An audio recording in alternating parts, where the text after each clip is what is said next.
Hey guys, TommyBryson here, and is it possible to actually survive just on one income and have a family? And a family, I mean having, for example, wife, husband, and then having kids, and just having one income to actually take care of the whole family.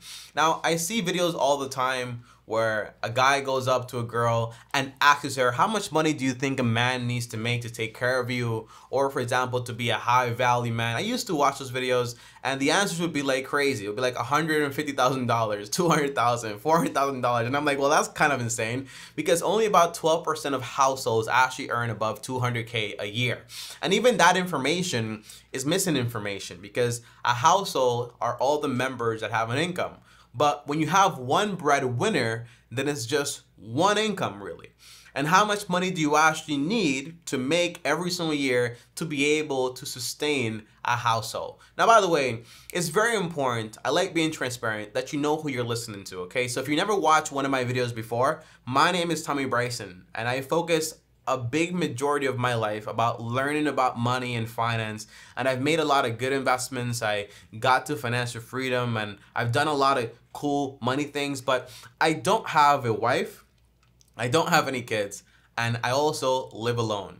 The only experience I ever had basically like living on a one household income is living with a single mom, okay? That's basically it. Meaning my mom took care of us just on her income, you know? And it was basically a lot of assistance from the government. So when I want to think about things like this, which is basically how do I think about sustaining a household just on my income and allowing us the ability to focus our time on raising our kids and just basically raising our family and focusing on our family instead of like a career and so on and so on, okay?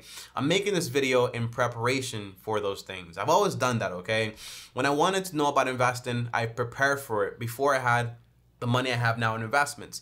Before I consider getting married, I saved up money for marriage, you know, for all these things, because it's important to prepare for things even though you might not have them yet, okay? It's very important. It's called planning. Now, here's the first thing, guys, that I actually found out. And by the way, I did my research by going to this website called The Simple Living Mama. And it's basically a mom and she lives at home and she has a lot of ways and frugal ways to actually to take care of the home and to be a stay-at-home mom and to manage a household while her husband makes the majority of the income and is able to actually sustain the household. So a lot of this information comes from her, but I also intertwined it with my finance expertise in a way to make sure you actually know how to optimize it as most as possible. Now, the very first thing, guys, is you have to understand that this is going to be an agreement that you need to reach like as a couple in a way. And I usually recommend you reach this agreement before you actually consider marrying this person, because you want to know who you're marrying. You know, if to you value staying at home and raising your kids, but the man you're marrying wants you to work, then you got to consider that and you got to have that conversation and you have to express that. But one thing I've noticed is that you can come to like an agreement before you're married, and then you get married, and then you start living the marriage. And maybe, for example, the wife who was focused on work now is pregnant, has a baby, and now is like, I don't want to go back to work. I want to focus on raising the kids, and basically we have enough income to do that. So I want to do that. Same thing with the husband. They can both be on the same page about you have work and I have a work, and then we have a kid, we put it in a daycare. But then the husband says, hey, I actually prefer for you to stay at home because I think it's important to raise our family this way. And I think it's the best thing possible. And I can basically just sustain the household. So minds can change, but it is important that you are in agreement beforehand. And also allow room for change if those things do actually end up happening. For me, I'm a very like conservative, old-fashioned type of person. So I do see a lot of value in having, for example, a mom stay at home and raising the family. And it's not to say where I'm saying where, well, the man is out there and he's building a career. I don't think life is about careers and things like that, okay? I'll tell you more about that later. But knowing also that there will be sacrifices is the second part of this video, okay? Second conversation to actually talk about, which is basically if you make $40,000 and your wife makes $40,000, that's $80K every single year. There are obviously a lot more you can do with $80K than you can do with $40K. So there will be sacrifices to actually be had. And that's going to be normal, all right? It's fine. But when you think about, for example, your necessities, shelter, utilities, groceries, transportation, you have to think about your needs. What are your needs and what are your wants? I have 3 kids. I want a house with 4 bedrooms, one for each of my kids. Is that a need? No, it's a want, because you can fit 3 kids in 1 bedroom. It's possible, okay? It's real possible. It's not crazy. So you have to think about, what can you do? What are the needs, and what sacrifices am I going to make in order to live this type of lifestyle? And by the way, guys, I should add this, okay? You don't need to have a fancy apartment. You don't need to have a fancy house. And there are certain things that people kind of weigh. They're like, well, what about my college, my kids' college fund and this and that? There are a lot of things to be weighed, you know?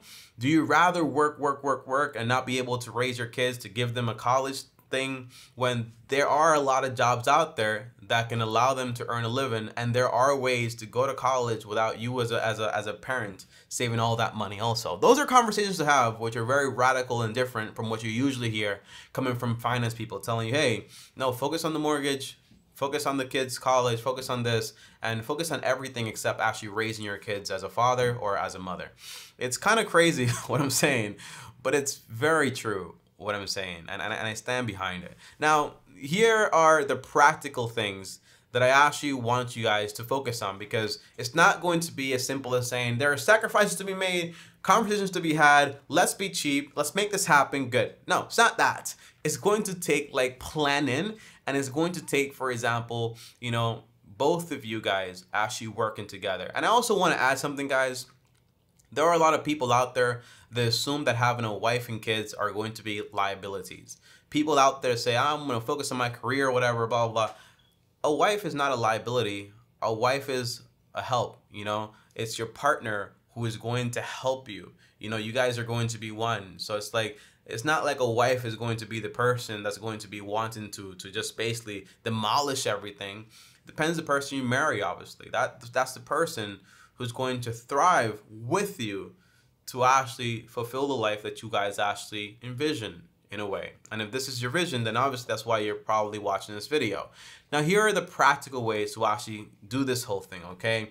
Now, the first detail that I actually want to mention is that this is not about, for example, having someone in the household sacrifice their life in order to live this type of lifestyle. And here's what I mean.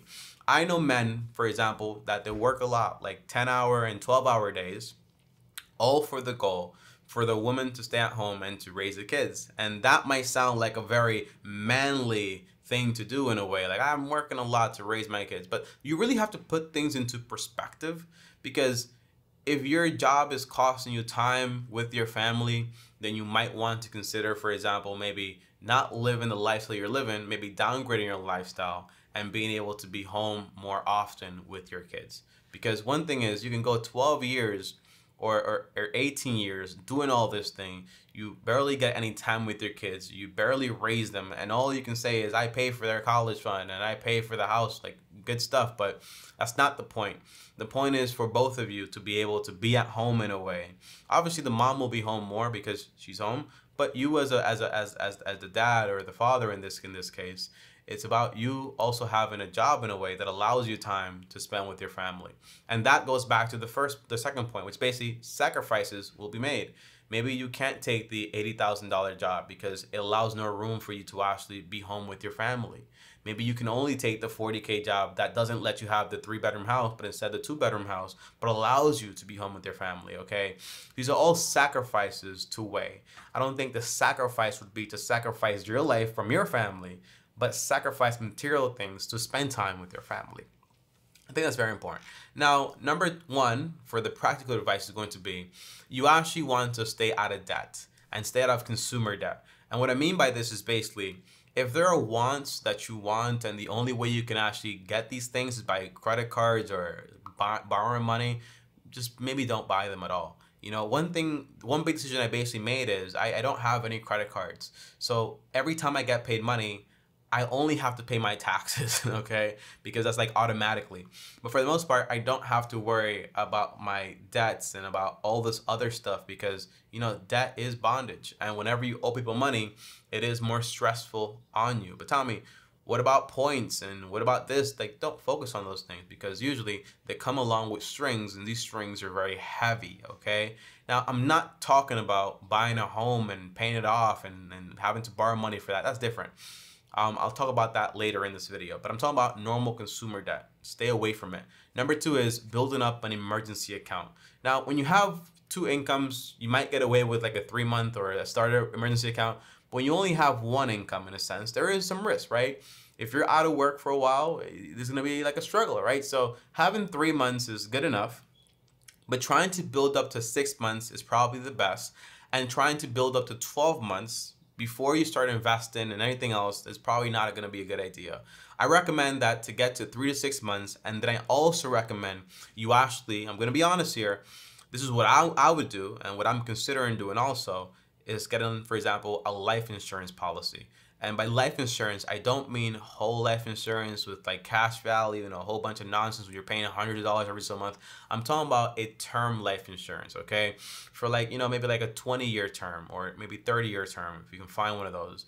And having it be, for example, 10 to 20 times my annual income. Because the goal is not to die and leave your kids, for example, win the lottery because my dad passed away. It's not the goal. The goal is to be able to sustain the household once you pass, all right? So if you have 10 to 20 times your income and you're paying $80 a month, it's not that bad, right? Compared to, I'm gonna have this much money, like millions of dollars in there, and then I'm also gonna give them, and I'm paying like $700 a month. You don't wanna do that. Usually, whole life insurance is about 10x or 10 times more expensive than term life.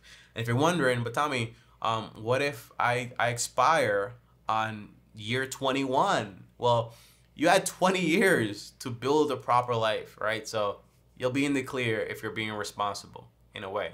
Now, you also have, for example, avoid car payments. It's better to have a used, beat up car that you own and is yours than have, for example, a car you owe a bunch of money on. I think the lady from that blog I was telling you guys about, she has a Honda Odyssey, which is used, and it doesn't have the best drive. It's not as smooth as the newest vehicles, but it belongs to them. They actually own it, and they don't have any payments on it. You know, I look up to my uncle because he bought a few years ago, like 4 or 5 years ago, he bought a 2002 Toyota Camry for $1,000. He still uses the car and he's perfectly fine. You don't need to buy a $30,000, $40,000, $50,000 vehicle. And when you think about it, right, you just need to buy a reliable vehicle that you can pay for in cash and save up for. Now, when I say save up for, I'm not telling you, well, just save up $50,000 and buy it, because there are other things that that money could be spent on that's a lot more better, right? So it's very important to think about that too. Now, lastly, guys, is going to be saving up on your food expenses. Now, obviously, I don't have a lot of experience when it comes to like food expenses and, you know, like paying for a family, because I've never had to do that. But this lady actually does. And she has basically a $75 grocery list breakdown. And I'm going to put it right here on the side. And as you can see, right, she can get 10 pounds of fresh chicken leg for about $6, 5 pounds of ground beef for around $10, 4 pounds of sugar for like $2, 5 pounds of purple flour for like $2. The point is that there are a lot of recipes out there, and the total was about like $75.